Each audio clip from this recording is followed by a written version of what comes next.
Hello and welcome to the Boys Upstairs show. Today was the NBA trade deadline. It ended at 3 p.m. and is now 3:40.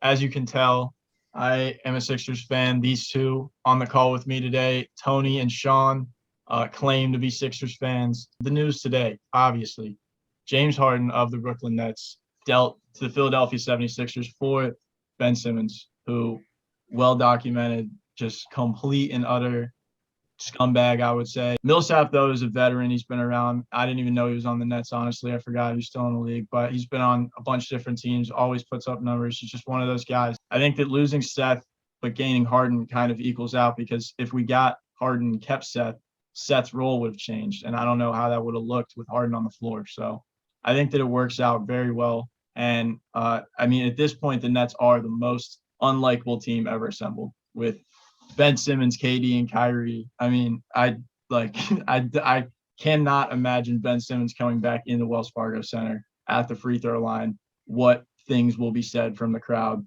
But what do you guys think? I'd like to get your thoughts.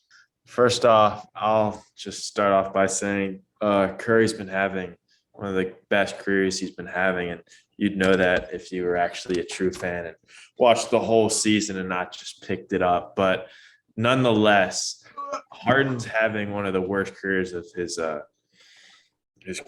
one of the worst seasons of his career so far. Are you all right? Drummond, maybe the best backup center in the league, we just traded away. And like you said, like you saying that Millsap didn't even know he was in the league, it's a good sign.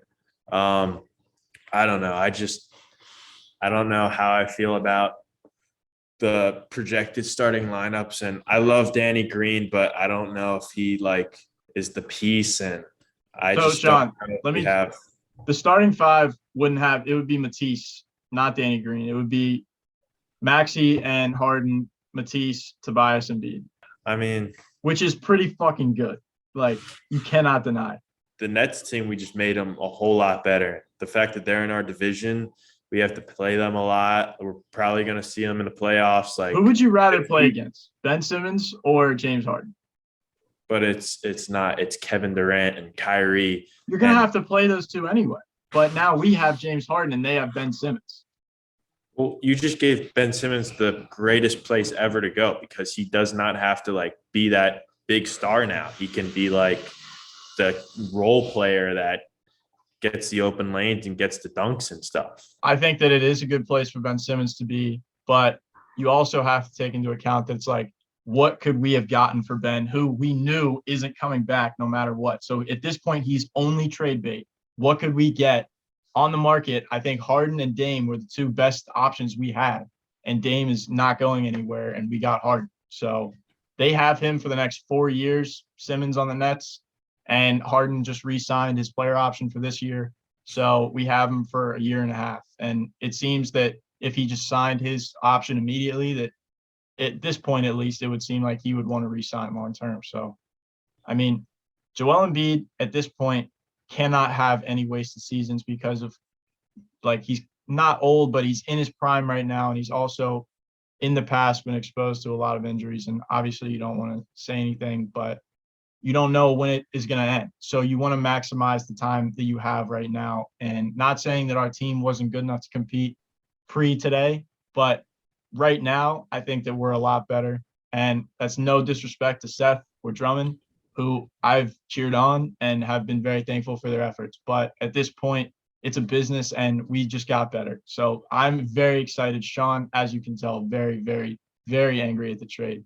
But at the end of the day, we gave up two role players and a guy who quit on us for one of the best scorers of all time. So, Tony, what do you think? If we're going to go on a grading scale, I think I'd give it a B minus. I don't know. I'm a James Harden fan. Him being 32, though, that kind of worries me. Paul Millsap's old as shit, too. But he's 32 and never got a ring. So he still has that, hunger.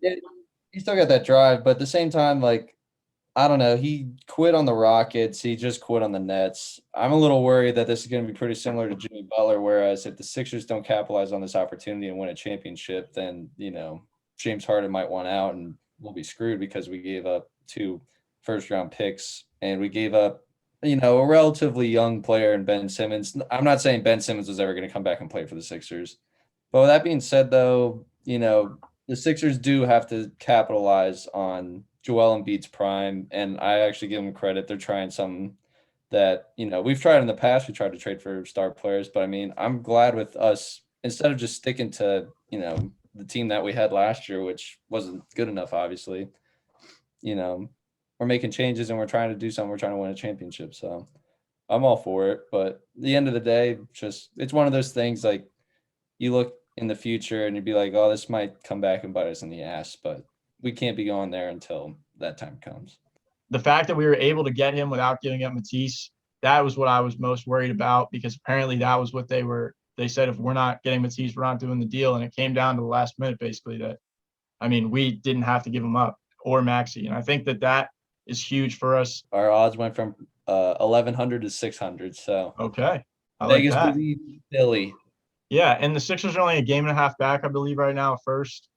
And I think on paper we're the best team in the East right now. Obviously you got to see how guys play on the court together, but if you think about what James Harden was able to do with Clint Capella in Houston in the pick and roll, just imagine that with Joel Embiid.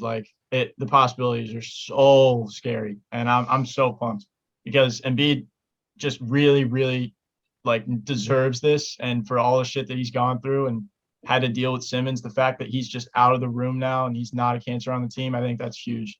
And I'm excited for the boys. So thank you all for watching. Go Sixers. Thank you, Tone. Thank you, Sean. Sean, I hope that we can put a smile on your face with James Harden. Number 13 is retired by the Sixers, so it will be interesting to see what number he wears. But they're saying 31. Really? Sean, you got a nice James Harden 31 jersey? I don't even like 31 for James Harden. I think single digit would be the way to go. I think that'd be sweet. But whatever it ends up being, a jersey will be purchased immediately from DHgate by me. But thank you all for watching. Like and subscribe, and go Sixers.